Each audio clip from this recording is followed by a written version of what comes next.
سفر عشق تذکرہ صاحب مثنوی مولائے روم۔ ایک شخص خوارزم شاہ مولائے روم کے والد محترم حضرت مولانا بہاؤالدین کی مجلس میں حاضر ہوا تو دیکھا کہ آپ کی مجلس میں ہزاروں لوگوں کا ہجوم ہے جو آپ کی مجلس سن رہے ہیں۔ اتنا بڑا اجتماع دیکھ کر اس کے اندر گھبراہٹ پیدا ہوئی۔ جو حکمران اور سلاطین ہوتے ہیں ان کا وتیرہ ہے کہ جب کسی بھی اللہ والے کے پاس لوگوں کا رجوع دیکھیں تو انہیں اپنے لیے گھبراہٹ خطرہ محسوس ہوتا ہے۔ اس امر کو وہ گوارا نہیں کرتے کہ ان کے ہوتے ہوئے اتنا بڑا ہجوم کسی اور کے پاس ہو۔ یہی معاملہ ائمہ اطہار اہل بیت کے ساتھ ہر دور میں ہوا، بنو امیہ سے لے کر بنو عباس تک ہوتا رہا ہے۔ وہ شہید کروائے جاتے ہیں یا زہر دلوایا جاتا رہا یا قید و بند میں ڈالے گئے۔ جب اس نے دیکھا کہ وہ بڑا پریشان ہوا اور گھبراہٹ ہوئی، یہ وہی گھبراہٹ ہے جو مامون رشید کو ہوئی تھی حضرت امام علی رضا کے ارد گرد خلق خدا کا ہجوم دیکھ کر۔ یہ وہی گھبراہٹ ہے جو ہندوستان میں جہانگیر کو ہوئی تھی حضرت مجدد الفسانی کے پاس خلق خدا کا ہجوم دیکھ کر۔ وہ قابو سے باہر ہو گیا۔ یہ خوارزم شاہ وہی تھا جو آپ سے عقیدت رکھتا تھا، زیارت کے لیے آتا تھا، مجلس میں بیٹھا کرتا تھا، اور پھر وہی خوارزم شاہ آپ کا مخالف ہو گیا، دشمن ہو گیا۔ پھر اس نے جو سرکاری خزانہ تھا اس کی چابیوں کا گچھا کسی آدمی کے ہاتھ حضرت مولانا محمد بہاؤالدین بلکھی کو پہنچانے کا کہا اور ساتھ میں جا کر کہا کہ یہ پیغام دے دو، اب میری سلطنت میں سوائے ان چابیوں کے کچھ نہیں رہ گیا۔ پیغام یہ تھا کہ سب لوگ تو آپ نے اپنا دیوانہ کر لیا ہے، سب لوگوں کو تو آپ نے اپنا دیوانہ کر لیا ہے، تو میرے پاس یہ صرف شاہی خزانہ رہ گیا ہے، یہ چابیوں کا گچھا بھی آپ رکھ لیں۔ حضرت مولانا بہاؤالدین جب پیغام سنا اور چابیاں دیکھی، وہ بھی عالم تھے، ولی وقت تھے، تو انہوں نے اس شخص کو واپسی پہ یہ پیغام دیا کہ یہ آنے والا جمعہ پڑھا کر اور اس کا واعظ کر کے ہم بلخ چھوڑ دیں گے۔ بس جمعے کا دن آیا، نماز جمعہ ادا ہوئی، واعظ ہوا اور آپ چل پڑے۔ جب حضرت بہاؤالدین بلخی روانہ ہوئے تو بلخ اور افغانستان کے گرد و نواح کے 300 اولیاء اور صوفیاء آپ کے ساتھ ہو کر چل پڑے۔ بڑے بڑے اکابر، علماء، اولیاء، صوفیاء، مشائخ 300 آپ کے وفد میں سے تھے۔ باقی اور لوگ مریدین طلبہ، مزاح، شاگرد سب تھے۔ خوارزم شاہ کو خبر ہوئی، وہ بہت پچھتایا۔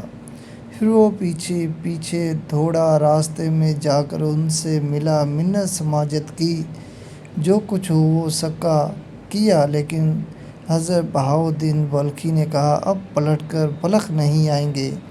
وہ پھر واپس نہیں گئے، ان کے لیے بس پچھتاوا رہ گیا۔ جہاں جہاں سے آپ کا گزر ہوتا، راستے کے سب علماء، مشائخ آپ کی بارگاہ میں خاطر ہوتے۔ 610 ہجری میں حضرت بہاؤالدین بلخی نیشاپور پہنچے۔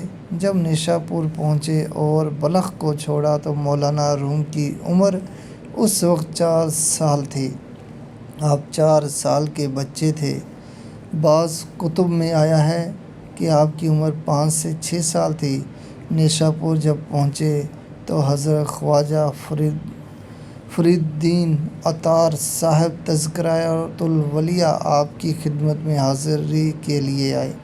جب آپ سے آ کر ملی اور 5-6 سال کی عمر کا بچہ جو بعد میں مولانا روم بنا، مولانا روم ان کے ماتھے پر چمکتا ہوا ستارہ دیکھا، روحانی بخت کا ستارہ، اور خواجہ فرید الدین بلخی عطار نے مولانا روم کے والد سے کہا کہ یہ بڑا جوہر قابل ہے، اس کی بڑی حفاظت کرنا اور پرورش سے غفلت نہ کرنا۔ پھر آپ نیشا پور سے آگے چل پڑے، الغرض کے مختلف علاقوں سے ہوتے ہوئے اس جگہ پہنچے ترکی یعنی کونیا میں، آج جس جگہ مولانا روم کا مزار ہے۔ اس وقت کونیا کا بادشاہ سلطان علاء الدین کائیقوباد تھا۔ یہ سلجوقی سلطنت تھی۔ سلطنت سلجوق کیا کا وہ فرمانبروا تھا۔ یہ سلجوقی سلطنت 220 سال تک پورے ایشیا کو چاک پر رہی تھی۔ اس ساری سلطنت کو سلطنت روم کہتے تھے۔ جب بلخ سے آ رہے تھے تو راستے میں سلطان کے کچھ لوگ جس جگہ مولانا بہاؤالدین بلخی قیام پذیر تھے تو ان سے ملنے کے لیے وہاں آئے اور ان کے احوال دیکھے، ان کی معرفت دیکھی، ان کا مقام و مرتبہ دیکھا تو سارے احوال دیکھ کر سارا کچھ سلطان علاء الدین کو جا کر بتایا تو اس سے وہ بڑا متاثر ہوا۔ اس نے دل ہی دل میں ان کے ساتھ ارادت کا رشتہ قائم کر لیا اور درخواست بھیجی کہ بلخ سے آپ چل پڑے ہیں تو ہمارے ہاں کونیا میں آ کر اقامت اختیار کریں، دعوت دیں کونیا میں قیام پذیر ہونے کی۔ جب مولانا روم کے والد محترم بہت سے شہروں اور ممالک میں قیام پذیر رہنے کے بعد بالآخر جب کونیا پہنچے تو اس وقت مولانا روم کی عمر 17 یا 18 سال تھی۔ اس دوران دمشق سے بھی گزرے، وہاں حضرت شیخ اکبر محی الدین ابن عربی کے ساتھ ملاقات ہوئی۔ یہ وہی ابن عربی ہے جن کو ارطغرل ڈرامے میں دکھایا گیا ہے۔ جب آپ دمشق میں تھے تو مولانا روم کی عمر 11 برس تھی۔ شیخ اکبر نے جب دیکھا کہ آگے آگے والد تھے حضرت بہاؤالدین بلخی، پیچھے پیچھے ان کا 11 سال کا بیٹا محمد جلال الدین جو ابھی رومی نہیں ہوئے تھے، ان کو دیکھا تو شیخ اکبر محی الدین ابن عربی نے جب وہ